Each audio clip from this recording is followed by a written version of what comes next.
नमस्कार, मैं अनुष्का। बिहारी न्यूज में आपका स्वागत है। आज शाम तक की खबरों को जानने से पहले एक नजर डालते हैं अब तक की सुर्खियों पर। भागलपुर का मशहूर जर्दालू आम आज पहुंचेगा दिल्ली। बीएड कॉलेजों में खत्म हुई बिना विलंब शुल्क के साथ आवेदन की तारीख। अमीनों की ट्रेनिंग के बाद ली गई परीक्षा में 10% से कम अंक आने पर जाएगी नौकरी। आरजेडी ने लॉकडाउन खत्म होते ही लालू यादव के बिहार लौटने का किया दावा। 2 महीने बाद देश भर में सबसे कम आए कोरोना के मामले। तो आइए अब जानते हैं खबरें विस्तार से। बीएड कॉलेजों में खत्म हुई बिना विलंब शुल्क के साथ आवेदन की तारीख। बिहार के सभी बीएड कॉलेज में नामांकन लेने के लिए बिना विलंब शुल्क के आवेदन करने की अंतिम तारीख खत्म हो गई है। हालांकि विलंब शुल्क के साथ 8 जून तक छात्र छात्राएं फॉर्म भर सकते हैं, जिसके बाद जल्द ही 33,000 सीट के लिए प्रवेश परीक्षा का आयोजन होगा, जिसके बाद ही विभिन्न कॉलेज में नामांकन दिया जाएगा। इस संबंध में राज्य नोडल पदाधिकारी डॉक्टर अशोक मेहता का कहना है कि 11 जुलाई को प्रवेश परीक्षा का प्रस्ताव है। इसके लिए 1 जुलाई से एडमिट कार्ड मिलेगा। राज्य के 11 शहरों में बीएड प्रवेश परीक्षा आयोजित किए जाएंगे। वहीं 8 जून के बाद सेंटरों का चयन किया जाना है। बताते चले कि बीएड की प्रवेश परीक्षा में वस्तुनिष्ठ प्रश्न पूछे जाएंगे। परिणाम जारी होने के बाद अभ्यर्थियों को कॉलेज मिलेंगे, जिसके बाद विश्वविद्यालय स्तर पर काउंसलिंग व नामांकन की प्रक्रिया शुरू होगी। उमस भरी गर्मी से परेशान लोग मानसून का कर रहे इंतजार। बिहार में तेज उमस भरी गर्मी और धूप की तपिश ने लोगों का हाल बेहाल कर रखा है। सबसे ज्यादा परेशानी रोज बाहर काम पर जाने वाले लोगों को हो रही है। वहीं 2 बजे तक दुकानों को खोलने का समय रहने के कारण लोगों को मजबूरन भी चिलचिलाती धूप में ही अपने जरूरी काम निपटाने पड़ते हैं। ऐसे में अब मानसून का इंतजार भी बेसब्री से हो रहा है। इस बार केरल में 3 दिन देरी से मानसून पहुंचा है, जिससे संभावना जताई जा रही है कि बिहार में भी मानसून 15 जून तक पहुंचेगा, जिसके बाद थोड़ी राहत मिलेगी। फिलहाल महाराष्ट्र में मानसून ने दस्तक दे दी है और बंगाल की खाड़ी के बीच के क्षेत्र में भी मानसून की हवाओं का असर दिख रहा है, जिसके बाद अब जल्द ही मानसूनी हवाओं के बिहार पहुंचने का इंतजार है। ये पूर्णिया जिले से होकर पूरे बिहार में फैलेंगी। फिलहाल राज्य में तापमान में 1 से 2 डिग्री की वृद्धि हुई है। अधिकतम तापमान औरंगाबाद में 39.6 डिग्री सेल्सियस आंका गया है। भागलपुर का मशहूर जर्दालू आम आज पहुंचेगा दिल्ली। भागलपुर का मशहूर जर्दालू आम को आज देश के राष्ट्रपति और प्रधानमंत्री के लिए उपहार के तौर पर भेजा गया है। आज सुबह ही विक्रमशिला एक्सप्रेस से आम के 2000 पैकेट को पार्सल के जरिए दिल्ली के बिहार भवन के लिए भेजा गया है। इसमें प्रत्येक पैकेट में 20 आम है। बताते चले कि जर्दालू आम को साल 2018 में जीआई टैग मिला था। इसके स्वाद और सुगंध लाजवाब होते हैं। साल 2007 से ही हर साल बिहार के मुख्यमंत्री की तरफ से इसे राष्ट्रपति और प्रधानमंत्री को सौगात के रूप में भेजने की परंपरा रही है। अब आम के पार्सल के दिल्ली पहुंचते ही बिहार भवन के अधिकारी उसे रिसीव करेंगे, जिसके बाद ये स्वादिष्ट बिहारी आम राष्ट्रपति भवन, प्रधानमंत्री कार्यालय, दिल्ली के मुख्यमंत्री कार्यालय समेत सभी सांसदों और अन्य अधिकारियों तक पहुंचाए जाएंगे। सूबे में एएनएम की फर्जी भर्ती करने के आदेश जारी होने का मामला आया सामने। कोरोना काल में राज्य सरकार द्वारा स्वास्थ्य कर्मियों की बहाली लगातार की जा रही है। ऐसे में फर्जीवाड़ी करने वालों ने भी इस बीच अपनी चालाकियों से लोगों से ठगी करने का नया आइडिया खोज निकाला है। इस बार फिर जालसाजों ने सभी जिलों में 79 एएनएम की नियुक्ति का फर्जी आदेश स्वास्थ्य निदेशालय के नाम से जारी कर दिया है। यही नहीं, नियुक्ति को लेकर अभ्यर्थियों के नाम से सहित जिलों का आवंटन भी कर डाला है। इस फर्जी आदेश में लिखा था कि स्वास्थ्य निदेशालय के ज्ञापांक संख्या 589/6/27/2021 के अनुसार कोरोना के बढ़ते संक्रमण को देखते हुए एएनएम नर्सिंग के 89 पदों पर नियमित नियुक्ति के लिए जिला आवंटन आदेश जारी किया गया है। जिसके बाद इस फर्जीवाड़े की जानकारी स्वास्थ्य विभाग को होते ही सभी सिविल सर्जन को जानकारी दी गई। विभाग ने सभी जिलों के सिविल सर्जनों को निर्देश दिया कि असामाजिक तत्वों द्वारा 89 एएनएम की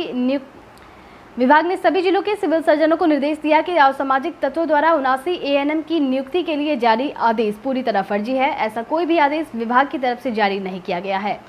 वैक्सीन को लेकर अंधविश्वास को दूर करने के लिए सासाराम में अपनाया गया नया तरीका। बिहार सरकार ने लोगों को वैक्सीन लगाने के लिए जागरूक करने और वैक्सीन को आसान तरीके से देने के लिए हर तरह से तैयारी कर रही है। इसके लिए गांव के क्षेत्र में 45 से अधिक उम्र के लोगों के लिए टीका एक्सप्रेस गाड़ियों को भी चलाया जा रहा है, जो कि लोगों को घर तक पहुंचकर वैक्सीन देती है। वहीं आज भी कई लोगों में वैक्सीन को लेकर कई तरह के अंधविश्वास कायम है, जिस कारण वे वैक्सीन नहीं लगवाना चाहते हैं। ऐसे में सासाराम जिला प्रशासन ने एक अनोखे प्लान के जरिए लोगों को वैक्सीन लगवा रही है।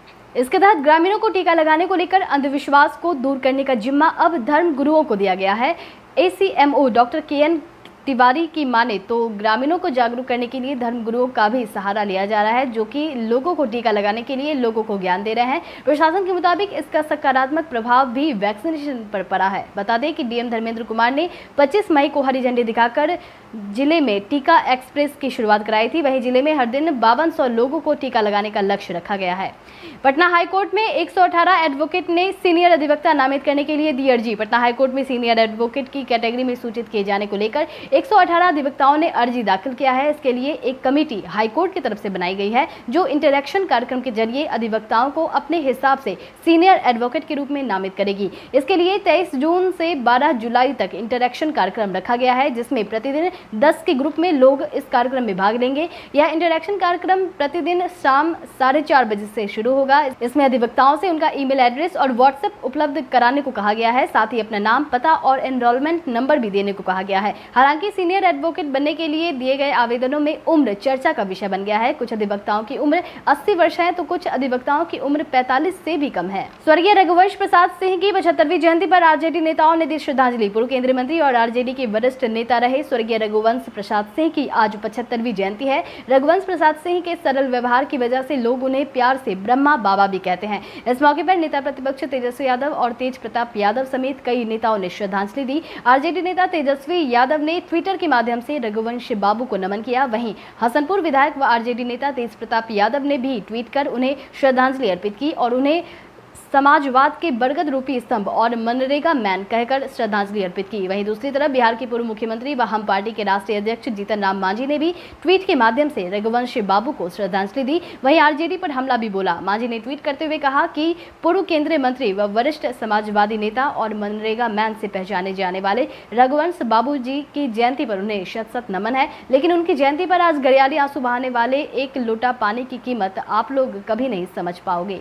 मधुबनी के यश झा को मिला न्यूजीलैंड की पीएम जैसिंडा अर्डन से बातचीत का मौका। दूसरे की मदद करना हमेशा बदले में अच्छा परिणाम देता है। ऐसा ही वाकया मधुबनी के छात्र यश झा के साथ हुआ है। यश झा इंस्टाग्राम पर अननोन पोइट के नाम से पेज चलाते हैं, जिसके जरिए एक हैशटैग के माध्यम से पटना की एक बूढ़ी औरत तक उन्होंने मदद पहुंचाई थी। इस दौरान उन्होंने हैशटैग अभियान चलाकर सभी से इनकी मदद करने की अपील की थी, जिसके बाद उनकी पोस्ट से सिर्फ 40 मिनट में सभी तरह की प्रशासनिक मदद उस बूढ़ी औरत को मिल गई। वहीं अब यश झा को न्यूजीलैंड के सरकारी कार्यक्रम पॉजिटिव मीडिया में शामिल किया गया है, जिसमें वे न्यूजीलैंड की पीएम जैसिंडा अर्डन से बातचीत करेंगे।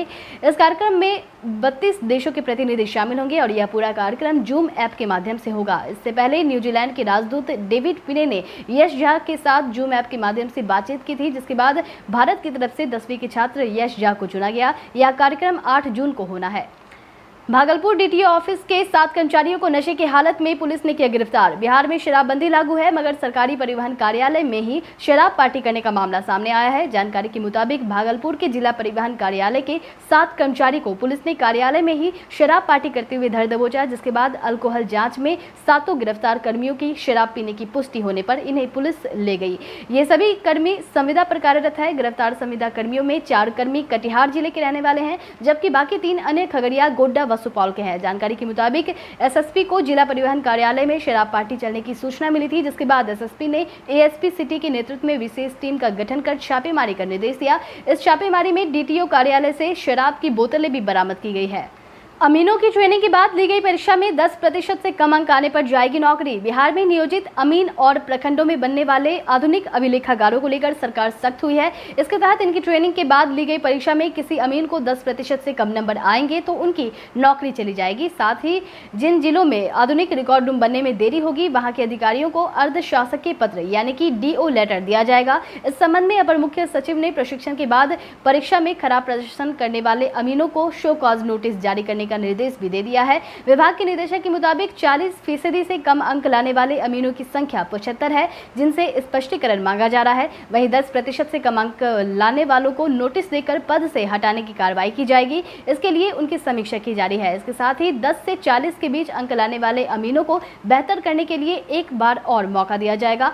आपको बता दें कि सर्वे निदेशालय ने 487 नए अमीनों को मार्च अप्रैल में ट्रेनिंग दिया था। प्रशिक्षण के बाद ऑनलाइन और ऑफलाइन परीक्षा ली गई थी। इसके बाद अप्रैल में ही उनको अंचलों में पदस्थापित भी कर दिया गया था।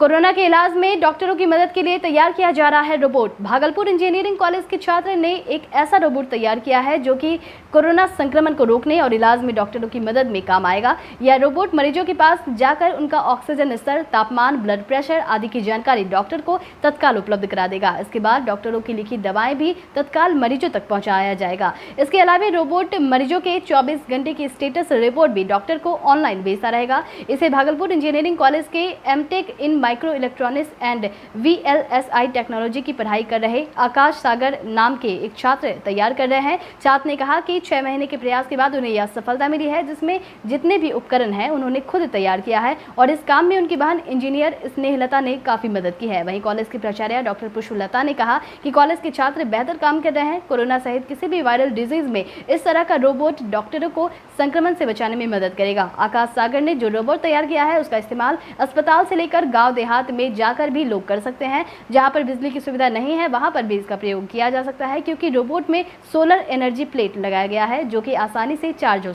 रियल एस्टेट रेगुलेटरी अथॉरिटी यानी कि रेरा ने 2 कंपनियों के द्वारा गड़बड़ी करने के मामले में उन्हें नोटिस जारी किया है। इसके तहत अग्रणी होम्स और DDL इंफ्राटेक प्राइवेट लिमिटेड की कई शिकायतों के मिलने के बाद इस मामले में अब नियमित रूप से सुनवाई की जानी है। इसके तहत अग्रणी होम्स से जुड़ी शिकायतों को लेकर 15 जून से रेरा की डबल बेंच इस मामले की सुनवाई करेगी। जानकारी के मुताबिक अग्रणी होम्स ने साल 2018-19 और 2019-20 की ऑडिट रिपोर्ट रेरा को नहीं सौंपी थी। इसके लिए रेरा ने 1 सप्ताह के अंदर कंपनी की ऑडिट रिपोर्ट देने और पूर्व में जारी आदेशों का पालन करने को कहा है। दूसरी तरफ DDL इंफ्राटेक प्राइवेट लिमिटेड की 2 परियोजनाओं के रजिस्ट्रेशन में भी गलतियां मिलने पर 15 अगस्त तक इसे ठीक करने को कहा गया है। साथ ही परियोजना से संबंधित सड़क, नाला आदि का ब्यौरा भी 1 सप्ताह में मांगा गया है। वहीं इस परियोजना के अंतर्गत जिन लोगों को जमीन बेची गई है उन्हें 30 जून तक दाखिल काबिज कराने का निर्देश दिया गया है।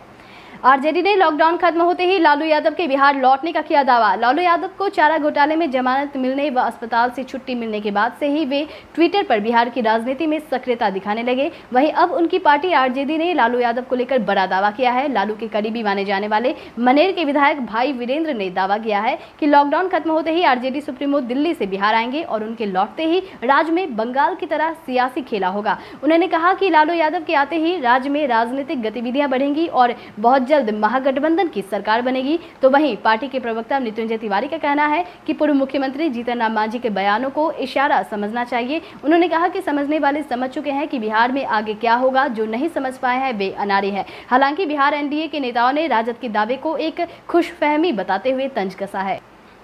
WTC फाइनल में कोहली के पास है इतिहास रचने का मौका। इंडिया और न्यूजीलैंड के बीच 18 जून से ICC वर्ल्ड टेस्ट चैंपियनशिप का फाइनल मैच खेला जाना है। ऐसे में कप्तान विराट कोहली के पास फाइनल मुकाबला जीतकर एक इतिहास रचने का मौका है। ऐसा टीम इंडिया के पूर्व विकेटकीपर बल्लेबाज पार्थिव पटेल का मानना है। दरअसल टीम इंडिया विराट कोहली की अगुवाई में अब तक एक भी ICC टूर्नामेंट अपने नाम नहीं कर पाई है। पार्थिव पटेल ने कहा है कि विराट कोहली ने बतौर कप्तान अब तक कोई भी ICC टूर्नामेंट खिताब नहीं जीता है। अब उनके पास विश्व टेस्ट चैंपियनशिप फाइनल को जीतकर इस खिताबी सूखे को खत्म करने का मौका है। उन्होंने कहा कि विराट कोहली के पास अब मौका है कि वह बतौर कप्तान अपना पहला ICC खिताब जीते। उन्होंने कई ICC टूर्नामेंट में भारत का नेतृत्व किया है, लेकिन यह सबसे बड़ा अवसर है।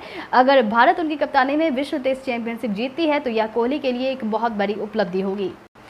2 महीने बाद देश भर में सबसे कम आए कोरोना के मामले। देश भर में कोरोना की रफ्तार अब थम रही है और 2 महीने के बाद सबसे कम मामले दर्ज किए गए हैं। स्वास्थ्य विभाग द्वारा जारी ताजा आंकड़े के मुताबिक बीते 24 घंटे में कोरोना के 1,14,460 नए मामलों की पुष्टि हुई है। वहीं इस दौरान 2,677 मरीजों की जांच ली गई है। इस दौरान 1,89,232 लोग कोरोना से ठीक भी हुए हैं, जिसके बाद देश भर में कुल एक्टिव केसों की संख्या 14,77,799 हो गई है। वहीं अगर बात हम अपने बिहार की करें तो बिहार में बीते 24 घंटे में 1007 नए कोरोना के केस आए हैं। वहीं इस दौरान 1,667 लोग ठीक भी हुए हैं, जिसके बाद बिहार में कोरोना के एक्टिव मरीजों की संख्या 9,627 हो चुकी है। वहीं अच्छी खबर यह है कि बिहार में मामले कम आ रहे हैं और रिकवरी रेट बढ़े हैं, जो कि बढ़कर 97.90% हो चुके हैं। तो चलिए बढ़ते हैं आज के सवाल की ओर। आज का सवाल कुछ इस प्रकार है कि आपके अनुसार राज्य में कोरोना मामलों के घटने का सबसे बड़ा कारण क्या हो सकता है। आप अपने जवाब हमें कमेंट सेक्शन में कमेंट करके जरूर बताएं और बिहार से जुड़ी खबरों से अपडेटेड रहने के लिए जुड़े रहें बिहारी न्यूज के साथ। तब तक के लिए नमस्कार।